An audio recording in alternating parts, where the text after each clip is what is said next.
Well, I'll be talking about the multifocal intraocular lenses.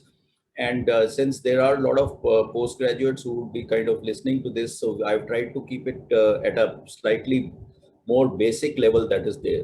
Now, let us talk about what exactly is meant by a multifocal intraocular lens. Now, as we all know that when we are looking at accommodation. The accommodation, as we all know, it is the process by which the eye changes its optical powers to maintain a clear image or focus on an object as its distance keeps on varying. So that is the important thing, that when you were young, you are able to see both the at distance, intermediate, near as a continuous vision. That means that the lens, the crystalline lens that you have, when it is in the relaxed form, the shape looks like this, but when it is in the accommodative form, that is when a person is wanting to read for near, the ciliary muscle is supposed to be contracting, the zonular fibers are therefore changing its shape, and therefore you get a change in the curvature of the lens, and a person is able to see at all distances.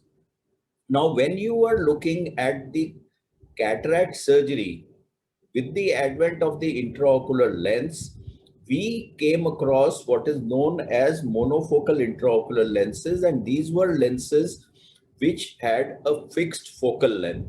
And typically, one, by calculating the IOL power, is wanting to give a good distance vision that is there. You can keep the patient slightly myopic if you want, or you can keep him, you can adjust the power as you want, but typically there is the distance vision that becomes clear. And the person who has this pseudophakia, so one of the problems with any patient turning pseudophakic is the loss or the total loss of accommodation that that person has, because the crystalline lens which had a power of accommodation is replaced by an artificial lens which is fixed, rigid, and of a particular power, and therefore a person has difficulty in reading intermediate work also, and that is the problem that we are wanting to address. Now, having understood the fact that a natural crystalline lens has a power to accommodate, and we do not have in the artificial lens this power to accommodate, how do we take care of giving the patient good ability to see at all distances? So one of the things that is there when you make a person pseudophakic is that if you are doing a bilateral surgery, you can give a monovision. That means that you could make the patient myopic in one eye, and the dominant eye can be kept for distance vision where you want to give an emetropia to the patient. The second concept which was brought in was the concept of multifocal IOLs, wherein I'll be discussing more in details. That means that the intraocular lens that is implanted in the eye would have different powers for different distances. And the third concept which was there was the accommodative IOL, which I think is something which is not proven the test of time, though there were certain lenses which came with great promise but did not keep that promise that they had. Now, if you look at the history of the multifocal lenses, monovision, I won't dwell in a lot of detail because that just means that you are putting a monofocal lens with the dominant eye having a distance correction and the non-dominant eye being left myopic depending upon the needs of the patient with a myopic power. Now, Hoffer in 1982 was actually the first one to hit on this idea of multifocal IOL, where he saw that even though there is a decentration, the person was able to retain vision. So what he felt was that even if with decentration, a person is able to see vision, have good vision. So if you could have some way where the powers could be different between the center of the pupil and the paracentral area, then a person should be able to see from both those distances. Because of certain logistic problems, he could not implant the bifocal IOL, but the first person was in 1986.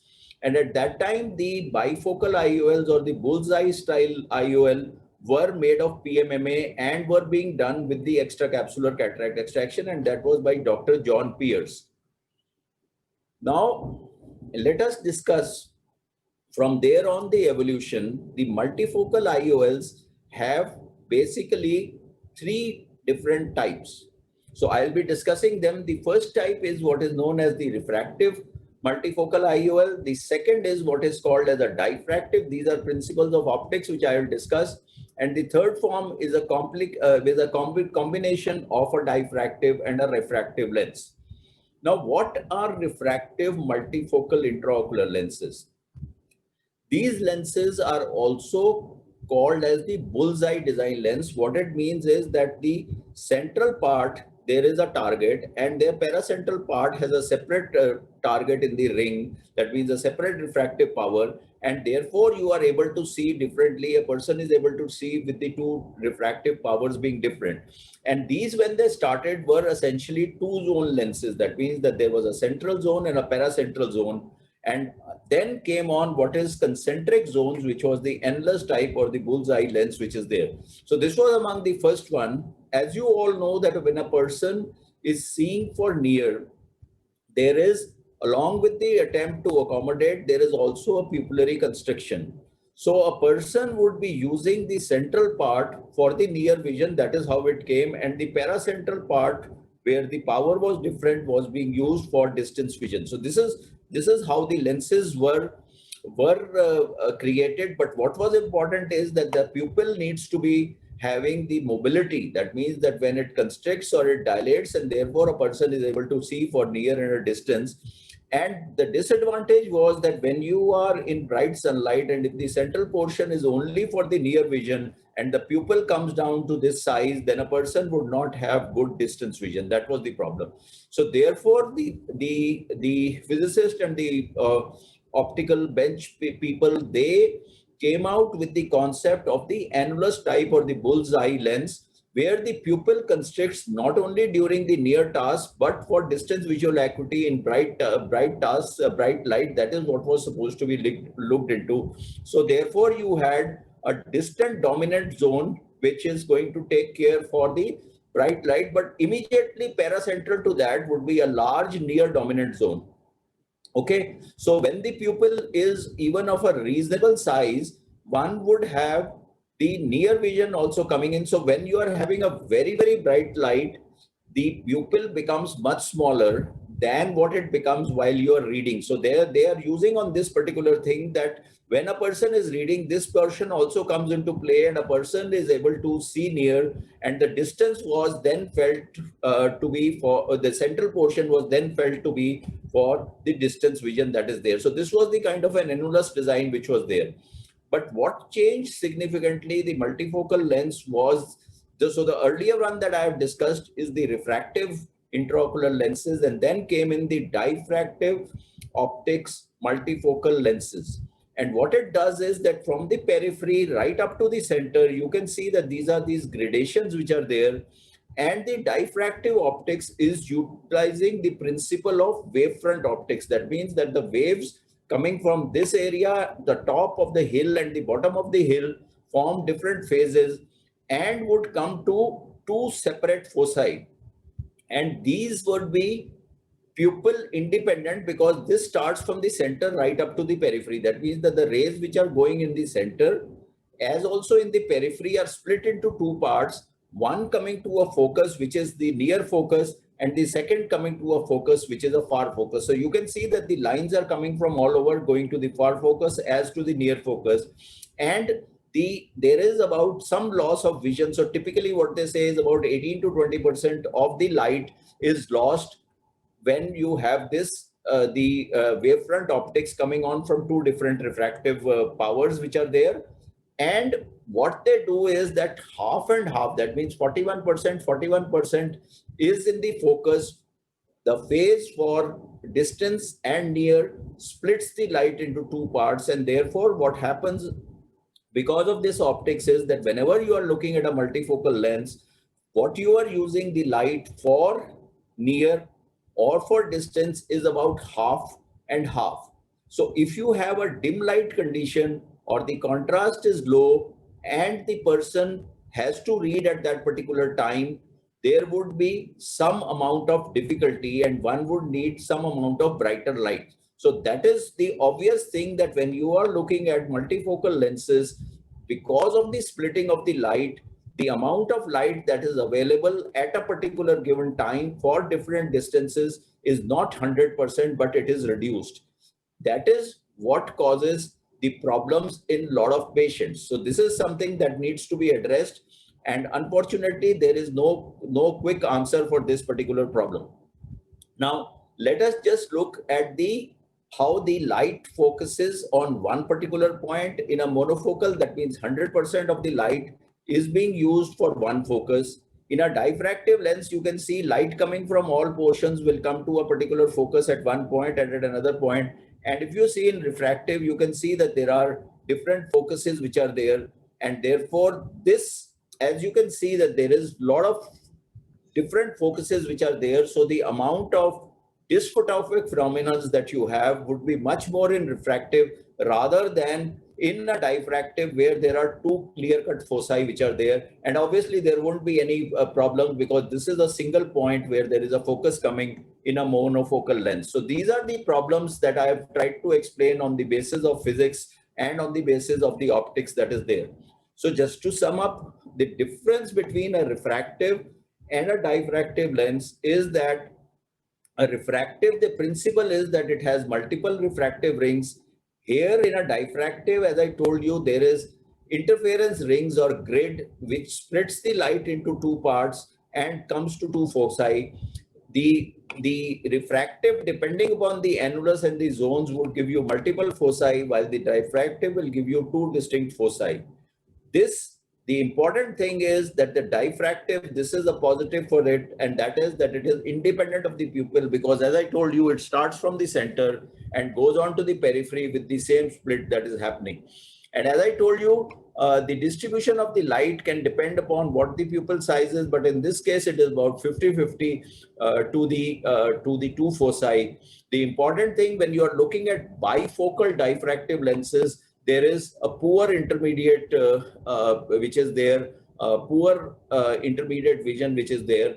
And if you look at the photopic phenomena, because there are multiple annuli in a refractive lens, there is higher amount of photic phenomena. That means glare, halos, dysphotopsias. You have problems of contrast in low light, which is much better in a diffractive lens. Now, if you look at the present generation multifocal lenses that have come, or the trifocal lenses, there is the new concept which is called as the concept of apodization. So what is an apodization? This was introduced by Alcon in their restored lenses, and the apodization is that there is a gradual transition of the optical properties from the center of the lens to the periphery. So it is not a sudden jerk. It is a gradual transition which happens, and therefore this, they thought, would reduce the dysphotopsias which is there. Now let us come to the third variety, and that is the accommodative intraocular lens. Now an accommodative intraocular lens is going to use 100% of the light for a particular distance, but the basic concept is that if the lens is changing its position, that means that the lens is moving backward or forward, the net effective refractive power of the lens is going to change. And 1 millimeter of an interior movement would give a pseudo accommodation of 1.80 diopters of accommodation. And this is attempting to mimic the natural ability of the eye to focus and bring the movement of the lens, trying to give an accommodation. Now, all these lenses typically have to be flexible, and therefore if they are flexible, they will be moving, and that is going to cause the change in the power that is there. And the lens which was used to the maximum clinically in India was the crystal lens, which was by Bausch and Lomb. And these are the other lenses which are available, which were available, but I think all of them are fading away. Now, the important thing is that all of this lens is made of silicon. You can see that there is this flange and there is this hinge, which is very flexible, because this silicon lens has the ability to, the silicon can fold, and therefore it will move the lens up and down. And these are the haptics which you can see are large. So these large haptics, when they sit in the capsular bag, so whatever contracture that is there is going to cause a movement of the lens. This was approved way back in year 2003. and was said to give 1 diopter of accommodation at that particular time. We also used a lot of these crystal lenses, but over time they have not stood the test of time. This is a case of femtolaser, phacomorphic glaucoma. I'll just go forward. I don't, it's not that I wish to show a femto as such, because we are talking on the lenses. You can see there's a phacomorphic glaucoma with the iris touching almost the back of the cornea. And we will see in this particular case, after the settings have been done, this is, I think, about 9-10 years ago that I did the surgery, and you can see here again the phacomorphic. The important thing is here to show that you can see that it's giving a good capsulotomy. There is this intralenticular fluid that has been taken off, and we get a good capsulorhexis despite a phacomorphic glaucoma. You can see that's a good capsulorhexis that is being done, and you can see that the phacoemulsification goes on pretty well. And all that I'm wanting to show you that what was important was that this had large haptics, and you have to put this lens in the capsular bag. So if the integrity of the capsule, you see how flexible it is. If the integrity of the capsular bag is gone, then the lens will not work. So you can see that we are putting this lens in the bag, and this is how it gave. So it typically gave about a diopter 0.25, and the capsular axis was supposed to be 5.5 to 6 millimeters larger than the lens and covering it. Then you had the echo lens that came in, which is again, you can see these are various shapes, cubical optical element, which is there. You had the lumina, which again, you could see that these are the flanges by which the lens could actually move. And then you had the fluid vision, where hollow lens with haptics filled with liquid silicon. So as there is a compression on it, the silicon could move and there could be some change. But all these lenses failed. They were not giving a particular fixed amount of accommodation or pseudo accommodation, as you would wish to say, nor were they giving this amplitude or the degree of accommodation that was required. Now let us come back to the lenses that are being used clinically nowadays, and all those lenses that are being used are varieties of the multifocal intraocular lenses. Monovision is still alive and kicking. There's no problem about that. The lenses that are there as regards the accommodative, I think they are almost dead and buried, and there are very little research elements that are going on with these accommodative lenses that are there. Now, I told you as to what exactly the multifocal lens does, but let us look at what are the disadvantages that the multifocal lens induces.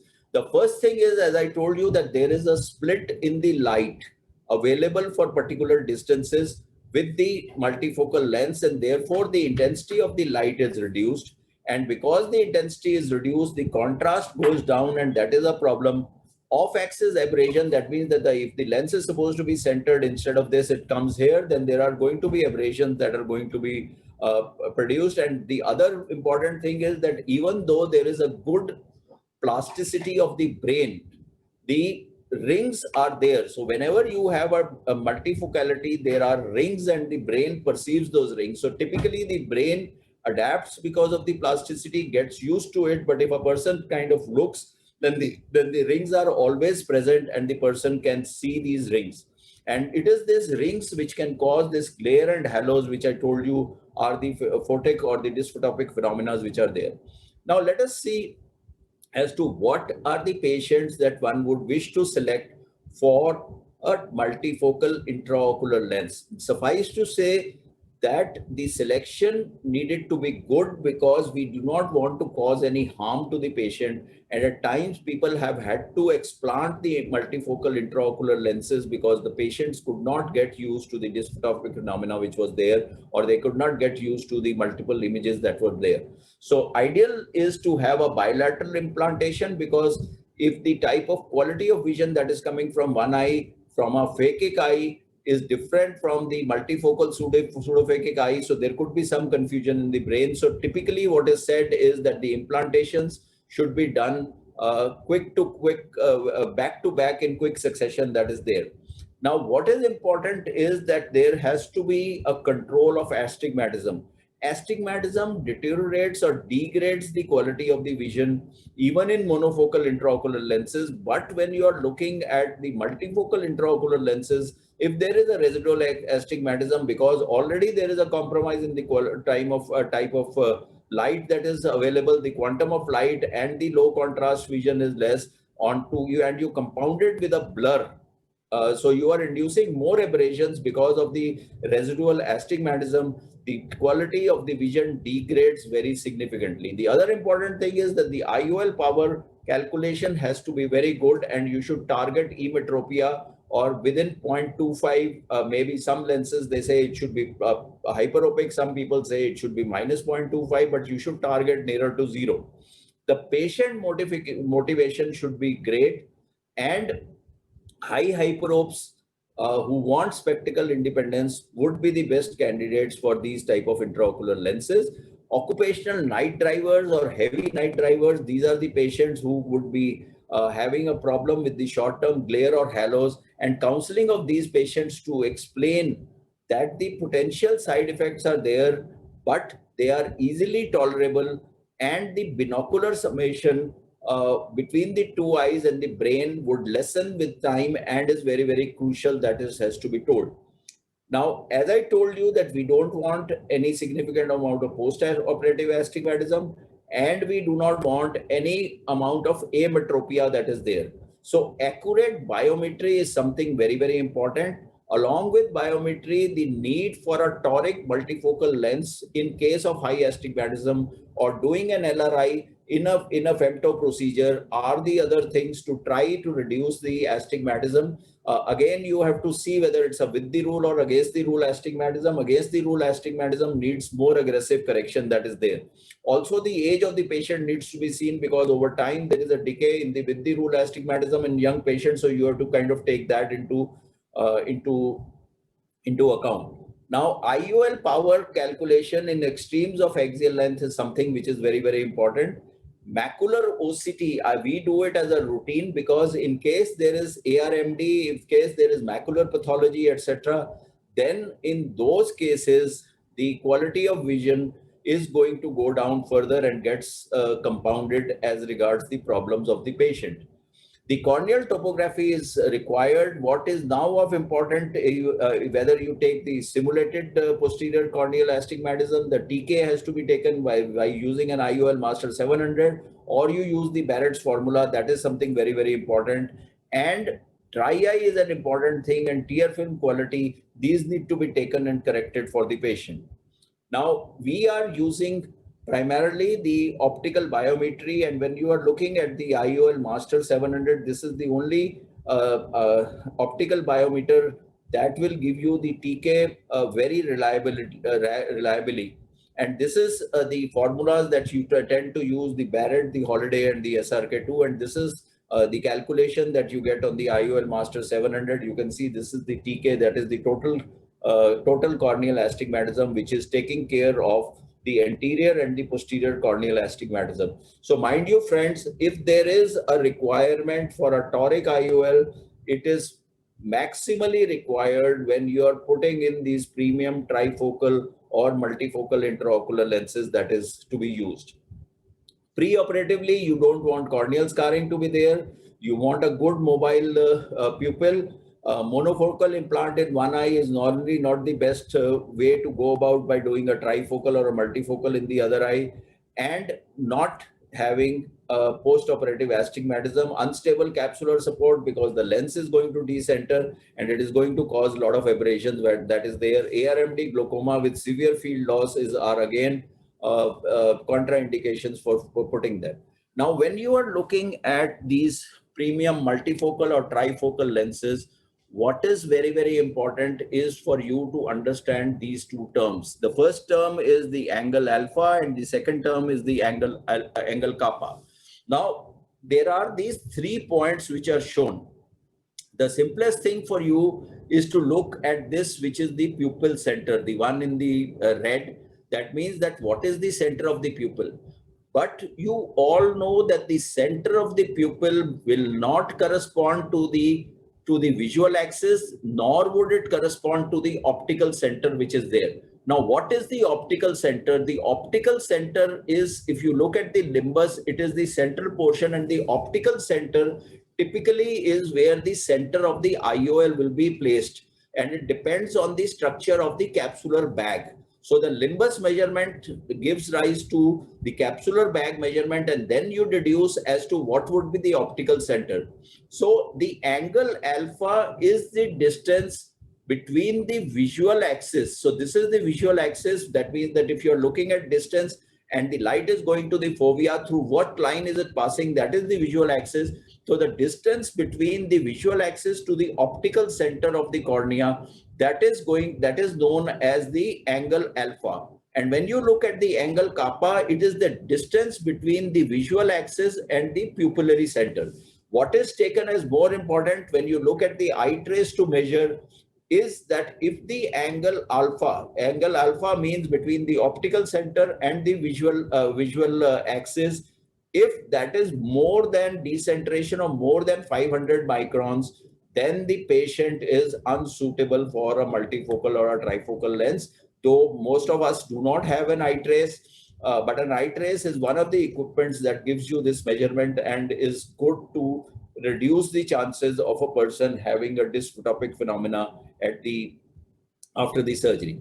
Now let us look at angle kappa. Angle kappa is the difference between the pupillary center and the visual axis. So you can see that in eyes with small angle kappa, a fovea concentric ray, that means the ray which is going onto the visual axis, will pass through the central ring of the multifocal lens. That means that wherever the center of the multifocal lens is, it will pass through that. And in eyes with large angle kappa, the fovea centric ray may hit on the edge of the ring and therefore causes edge glare and deterioration in the quality of the vision. So a large angle kappa could contribute to functional decentration if the multifocal lens is centered on one axis, pupillary or visual axis, that is not aligned with the other that is there. So just look at this. You can see that there are three crosses, green, there is the green, red and the blue, and all of them are very close. So this is a good alignment and this is a good candidate for a multifocal IOL. Now, if you look at this,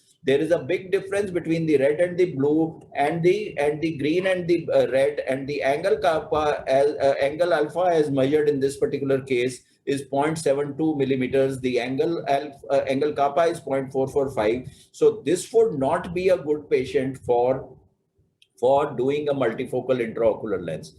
Now, if we are having the eye trace, that is good.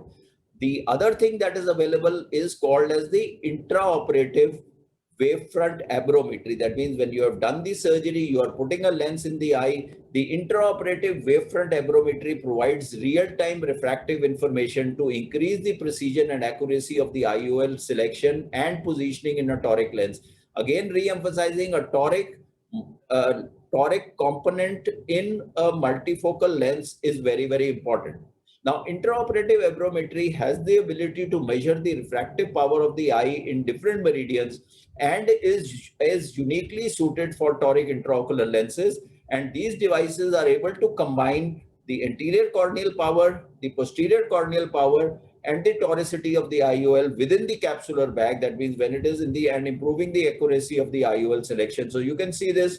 Very few of us have it in India because it is very expensive. There is a click fee. Now this is saying that clockwise rotation is required. These are 40 spots which comes to a focus. This is no rotation required. These are the cylinder and the spheres which are there, and you can take a picture and decide as to which intraocular lens has to be put. Now, pre-operative we have discussed, intraoperative we have discussed. Now, intraoperative surgery, if there is a problem, then you should not implant a multifocal lens if there is a significant vitreous loss, if there is pupil trauma because the pupil mobility is gone, zonular damage, if the capsular axis is incomplete or has run off, then under those circumstances, the chances of decentration of the lens is, and you should not put a multifocal lens. Again, multifocal IOLs after refractive surgery are questionable because multifocal IOL behind a multifocal cornea is going to be a problem, because if the coma that you have, if you measure the higher order abrasions, and if the coma is more than 0.32 micron, then you have to not put the multifocal lens, and if there are increase in the spherical abrasions, that is going to be a problem. Now let me come to in the maze of various intraocular lenses that are available. I am coming to the newer varieties of multifocal lenses that are available. A new concept of multifocal lenses that came in. We talked about having the diffractive giving you the one zone, second zone, and now we have trifocal, which is giving you three zones. So that is, you have the distance, intermediate, and near. But then has come in the concept of what is called as an extended depth of focus lenses. Was introduced by the J&J, which is on the Symphony or the TECNIS platform you have, and these are the rings which you have. It has the proprietary what is called as an echelon design, as also it has an achromatic technology, and it is the merging of the two things. Now let us just show you as to what does the echelon design do. The echelon design, what it does is, this is a monofocal lens. In a multifocal lens, you can see that there are two areas where you are having the focus is coming, but in a symphony or an EDOF, you get an extended depth of focus. That means that there is within this Stump's conoid, you will be able to see within this distance and this distance almost at the same point. So this is what it is. This is the extended depth of focus that is called, and that is because what you have is these achromatic lens which is there, and apart from that you have the echelon profile, that means the height differential between each ring. So these are the rings you can see in multifocal. These rings are smaller, but because they are diffractive, in this the spacing of the rings, the height of the profile, and the shape of the profile, all these three things come together to give you an elongated depth of focus, which is the extended depth of focus that is there, rather than having discrete focal points of distance, intermediate, and near that is there. And the light transmission is 92% in this. You are not splitting the light, but you are actually making it into what you know as the Stump's conoid. You are getting the elongated focus. So whatever is falling between this distance to this distance, this distance to this distance will give you a good visibility, and that is what it is. Now, typically Symphony lens that was there, it gave you good contrast, because as we are saying monofocal, we are getting 100% light distribution. When you go on to bifocals, about 18% of the light is gone for dispersion, and then it is split into two parts, that is two focal lengths which are there. When you look at the Symphony, only 8% of the light is lost, and the back part of the echelon design that you have of the lens has the echelon design, and you can see that this comes and gives you an elongated focus because it is making a conoid rather than having distinct points of focus. So the next other important thing, the third thing that has been done, is that they have made these lenses achromatic.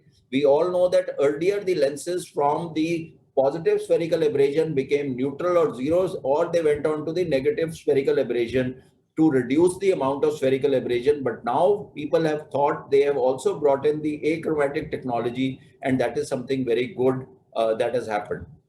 Now let us just see what are the dystopsias. When you look at the light distribution, as I told you, that is in a monofocal lens, there is a single point of focus, that is the light is seen as very distinct. When you go on to bifocals, you can see, if you see in a bifocal, there is a decrease in the contrast acuity as compared to monofocals, because you are splitting the light into two parts, and you also tend to get what is called as a halo. So you see this is a halo, and you can see this dispersion of light, the 18% which is being dispersed, this is what causes the glare which is there. And if you look at a lamp post, this is what is typically a halo and a glare which is there. Now you went on to an extended depth of focus because of the echelon design, because there is no two separate focuses which are being formed, and you are having an extended depth of focus, you would not have the issue of halos, because there is no distinct second focus, and therefore the amount of halos goes down significantly. Though it is more than a monofocal, but it goes down very significantly, which is there. The other important thing is, because it is achromatic and because it is an aspheric technology, it enhances the contrast even in dim light which is there. So if you look at the glare becoming much less, because only 8% of the light is disrupted and is scattered, you get less amount of glare and halo. So this is monofocal, this is what you get in a multifocal, and this is what you typically get in a symphony lens. So this is the best, this is the second best, and this is where you get, this is what the patient typically complains. So this is again a femtop procedure that you can see. I'll just, the opening of the incision, you can see we are taking away the nucleus, and this is the same typical TECNIS platform. It's very difficult for you to differentiate between their next lens that I'll be talking about, which is the Synergy or the eye-hands, and you can see that this goes and sits very well, opens, and you can see that these are the rings which are there. The number of rings, the steps, and the profile of the rings is what is the height of the rings, etc. That is what makes the difference to make it an extended depth of focus. There are two other lenses which are available in India, which is the Lucidis and the Minivel, which are working again on the EDOF technology, which is there. And you have the Vivita, which is by the Alcon, which is also trying to look. In the Minivel, you have three separate kind of spherical aberration zones, which gives you an extended depth of focus, but these are not rings. So these are ringless lenses which are there.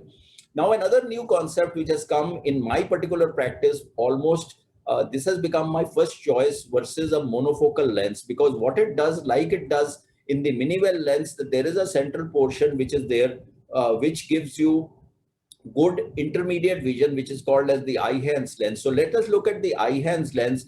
The eye-hands lens has a zonal design that causes, it is not based on, a zonal design which causes an abrupt change in the power, but it is giving you a graded change in the central portion.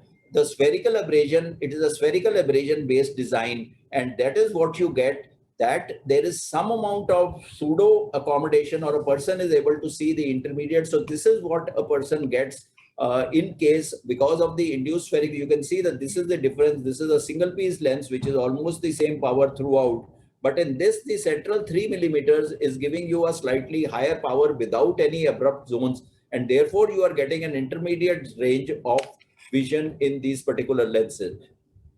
I have done these in several operating surgeons, including ophthalmologists. And if you do a monovision in these particular patients, they are practically spectacle free in the OPD and the operation theater, and it gives you good pristine vision without loss of contrast that is there. And since the pricing is pretty attractive, it is not very much more expensive than a monofocal lens. We call it a monofocal plus IOL. I don't even discuss it with the patient and just put it, even if the person has a monofocal lens in the other eye, and do a monovision, maybe leave minus 0.75 in the non-dominant eye, and the person gets great outcomes. And these are helping a lot of us, a lot of patients to do good surgical work as also good intermediate work that is there. Night driving is not a problem in this, because there is no glare or halos which is there, and you get reasonably decent reading ability. And the ad for near work is only about 1.5 diopters rather than a 2.75 diopters that is there. So as I told you, Vivity has just been introduced to few select customers, and that is the present TECNIS eye-hands has cannibalized a lot of our monofocal practice which is there. So finally, I will come to the lens which is nowadays making the waves and has reduced the amount of dysphotopsias, is giving the distance, intermediate and near vision. So let us just look at the multifocal lenses. Actually, when multifocal lenses came, they were true bifocal lenses. That means they had a distance vision and either an intermediate vision or a near vision. So when you have an intermediate vision and a distance vision, the change in the focal power is less, and therefore the dysphotopsia was less. But if you were having a difference in the power, which was say +4 or +3.5, that is giving a good reading and a good distance, but knocking off the intermediate, the problem was that it led to more dysphotopsias. And the person was not getting a continuous vision, or a person was not getting all three visions, because nowadays with the use of the computers, etc., you need all the three visions. So now the lenses that have come is the distance vision, an addition of 1.75 and an addition of 3.5. So these are the lenses which are now typically the trifocal. The advantage is that they give both near and intermediate vision in addition to the distance vision, and there are 3 foci rather than 2 foci. So typically this is what a person wants, 40 centimeters or 33 centimeters, because panoptics is more for 40, but if you look at the synergy, 33 centimeters, intermediate vision, and then you look at the distance vision. So these are the three visions that you want with the trifocal lenses. Now, the lenses that typically are being used is the Zeiss 80 Lisa, which is 6 millimeter optics, 11 millimeter optical overall length. It is a hydrophilic acrylic IOL with a hydrophobic coating. And the diffractive rings cover the entire optical zone. That means it starts from the center, goes on to the periphery. The central 4.34 millimeter is the trifocal zone. However, the outer 4.3 millimeters outside of 4.3 millimeters to the 6 millimeter zone, which is there, is only a bifocal zone, which is there. Now, this is the new technology that they have, which they call as the Lisa. That's how the name came. The light is distributed asymmetrically. It is not an equal split like you had in a bifocal lens.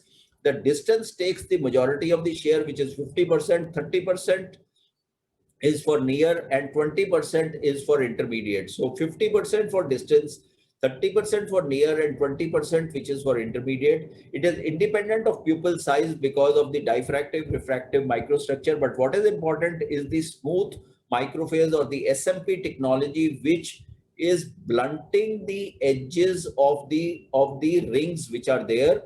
And it is an aspheric optic. So this is what you get. Near, their add is plus 3.35, intermediate is plus 1.65, and the distance is there. And you can see this is how the lens looks. And you can see that this is the SMP technology, as I told, where there are steps in between the zones, which is what was seen earlier in the diffractive. They are blunted. So this is a smooth phase technology that is there. And this helps in reducing the dysphotopsia to a large extent. Now, this is a Zeiss trifocal lens, which you can see goes into the plunger. You can actually push it from less than 2.2 millimeters, and you can see that we are pushing this intraocular lens to put it into the capsular bag, and it's a plate haptic lens. There are some concerns of posterior capsular opacification, but it is significantly less than the other plate haptics that is there, and this is the lens which is there. We have had great results with this Zeiss trifocal monoocularly, 85.18% and 94.44% achieved reading and intermediate vision uncorrected. Binocularly uncorrected 6.6 and 6 was achieved in 95%. 100 patients reported almost complete independence from glasses for near, intermediate, and distance. But mind you, we were correcting using the toric lenses when required and using the IOL Master 700. 98% of the satisfaction level which was there. I have done more than 1,000 of these trifocals, but not had even one patient on my back saying that you please take out this lens, I am not able to adjust to this. And they have not reported photic phenomena. Only on direct questioning, few of them report the photopic phenomena that is there. Now, the latest kid on the block, as they call it, is what is called as a CRV, or a continuous range of vision. And this is something very smart that the J&J people have done, is that when you are looking at the rapid shift that has happened, that means a person is doing reading work, a patient is doing distance work and intermediate work, and in different intermediate, you are using a computer, you are using a mobile device, and that is a smartphone, and you are using a tablet. So there is going to be some difference that you want, which is there. Now, what the multifocal lenses achieved was focal length, which is giving you near vision, or which is giving you a distance vision, and the central portion was blanked out. That means that a person lost the intermediate vision. When you went on to trifocal lenses, you were giving good near vision, you were giving intermediate vision, and you were giving distance vision. But this is the zone which got knocked out. That means that you did not have good vision between where you have, say, near. This is the good point in the near. This is for intermediate. This is a blackout zone, or a zone where you're not having great vision. And similarly, you are not having in this intermediate to distance vision, which is there. So when you look at the lens which has been launched, which is the TECNIS Synergy IOL, which is again on the TECNIS platform, it is giving you good distance and near visual acuity. It is pupil independent. And if you look at the defocus curve, This green is the defocus curve, which is for an ideal eye. If this goes below this, which is in the red, you will have dysphotopsia, you will have dissatisfied patient. And when you are looking at the synergy, which is the blue one, what it is doing is it is using the same achromatic lens. It is using a trifocal lens technology, and in between the trifocal lens, that means that you have the distance, intermediate and near. In between that, it is using the EDOF technology. So it is a marriage of a symphony with a trifocal lens. That means that you will have a continuous range of vision, though you have three disparate foci, but in between these two foci, there is an EDOF lens or an extended depth of focus lens, which is there, and the defocus curve, which is the green, which is the ideal, the synergy, which is the blue one, is very close to it. And if you look, that this is giving you a continuous zone of vision in this particular area from 0 to 3 diopters. That means from distance to reading, which is at 33 centimeters, it is giving you great outcomes. And if you compare it with pure trifocal lenses, you can see if you are comparing the synergy, which is this one, which is giving you the best vision. If you compare it with Zeiss, you see there is a drop here. If you look at the Alcon Panoptics, it is also performing well, but you see that there is a drop here and there is a drop here. And you look at the Physiol, again, that is giving you less results. So the brightest thing that they have done is to combine the trifocal technology with the EDOF technology, and again they have this patented technology which they call as the chromaline. Now you know about spherical aberration, when from the periphery and the center of the cornea the lights do not come to a single focus, there is the spherical diffraction which happens. When you look at the chromatic aberration, you see that the blue light comes to a focus much earlier as compared to the red light. So if you are using a typical IOL, you will have these disparate points of blue, green, and red. But if you have a chromaline lens, that means a lens which is taking care of the chromatic aberrations of the cornea and trying to undo this, they will come together, and the disturbance in the quality of the vision or the MTF loss when the pupil opens up from 3 to 5 millimeters is actually, they say, better or near normal or maybe slightly better with a synergy. I don't know how it becomes better because of the chromaline technology, but there is no degradation in the MTF as you see in the other lenses once the pupil becomes large and you have dim light. So this is the best low light performance lens which is there, a combination of a trifocal with an EDOF lens along with the chromaline technology which is there. Now to finally show you a video, this is the femto laser, which again is my 80 to 90% of my cases that we do. This is the capsulotomy. You can see with the LRI which has been done, and you can see that round, good, perfect capsulorhexis is the best. And this is the nucleus that has been emulsified. You can see this is the final piece of the cortex which is being taken out. Now I'll just show you that this is the lens. Looks like the TECNIS platform. Unfortunately, we still don't have the toric variety that is available. It's available overseas. It will come to India also pretty soon. You can see these rings, and you can see that these are trifocal rings. Can you make out the difference? These are the trifocal rings. This is again the unfolder system that we are putting it, and it goes in through the incision, again gently opens. And you can see that this is the central portion, which is the target, which is going to give you good distance vision. And then you have the rings which are there, and you can see that the rings are pretty close. That is there, and in between you have the EDOF, which is the extended depth of focus, which is there. So our experience has been limited. Actually, this got introduced only just before the lockdown, and we have done 31 eyes of 21. Actually, it's gone up to 60 patients now. But these are 31 eyes that we have looked, and 98.32% had uncorrected 6/6 vision, 100% had intermediate vision at 66 centimeters of 6/6, and 99% had uncorrected near vision of N6.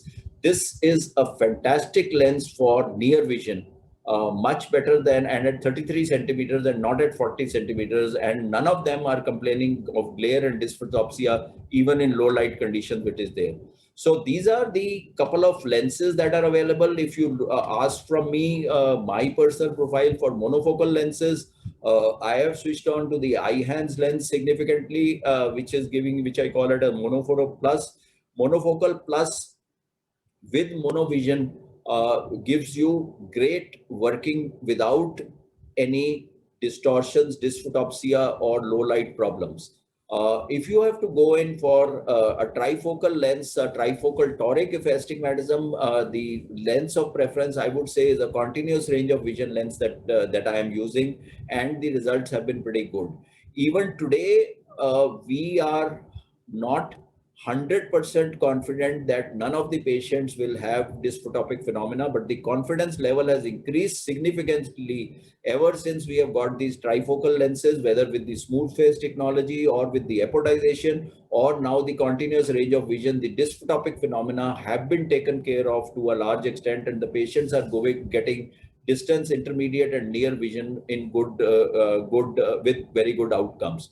So the basic purpose of the multifocal lens is to restore accommodation in a pseudophakic eye.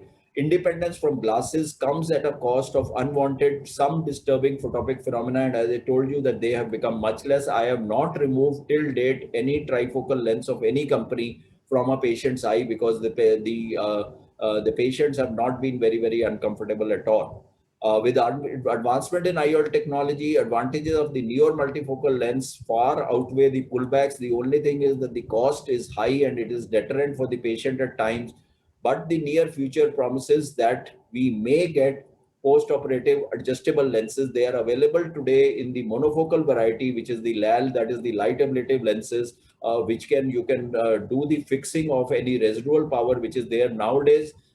In India, we are not doing that much of refractive correction, but if there is some residual power and the patient is uncomfortable, you put them on a spectacle trial that if the spectacles are reducing the symptoms, then these patients are ideal candidates for you to go ahead and do a touch-up with a refractive surgery on top. And despite achievement of near perfect post-operative results, I would say that the absolute pointing that this is a perfect multifocal IOL is still, I would not say it is far. I think we are getting there. We are getting near to the goal post, but I would say that there are still maybe some more adjustments because like the spherical aberration correction became kind of a gold standard. Similarly, I think the chromatic aberration is also becoming a gold standard, and I think that the CRV lens will become a gold standard for the correction of requirement for the multifocality to go in for the lenses which give you distance, intermediate, and near vision that is there. So friends, thank you very much for your kind listening. This is all that I wanted to say regarding this particular topic.